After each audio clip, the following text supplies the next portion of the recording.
Welcome back to our YouTube channel. It's me again, c-vue. For today's video guys, I'm here in GAMAGORI Aquarium. Using by bag. This is traditional in Japanese guys. Using by, if small baby, using by this for safety. And hope to enjoy and like it.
This crab guys is reminding to my father because my father is a fisherman. When I am in the Philippines and I miss crab, here in Japan I'm almost eating fish because I'm lacty. So I need to produce milk for my baby. And actually here in Japan guys is weekend, so there are many people here Japanese because it's time to banding and me too.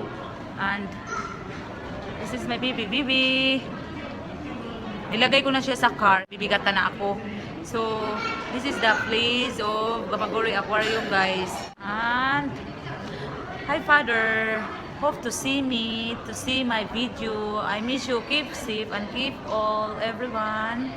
And, actually here pala, guys, sa Japan, guys, yung mga Japanese, guys, ay sobra silang healthy sa mga pagkain at yung mga pagkain nila, hindi, kahit roll pa, hindi pa gaano naluluto, yung mga isda is kainin na nila. Kahit mga matatanda na guys, hindi sila mag-stay sa bahay nila, kundi lalabas sila na magtatanim ng kahit ano-ano. Yun guys. Hi guys, I'm dropped here in supermarket. This is the traditional in Japan guys. Onigiri. Ito yung market na hindi ganong kamahalan, pero medyo malayo sa amin guys.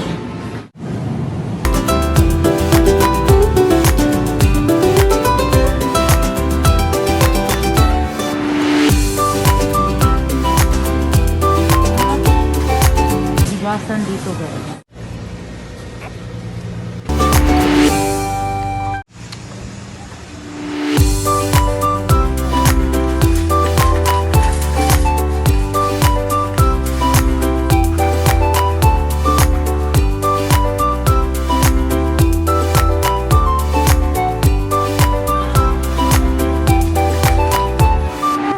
Say thank you for watching guys. See you soon for another vlog. Bye bye guys.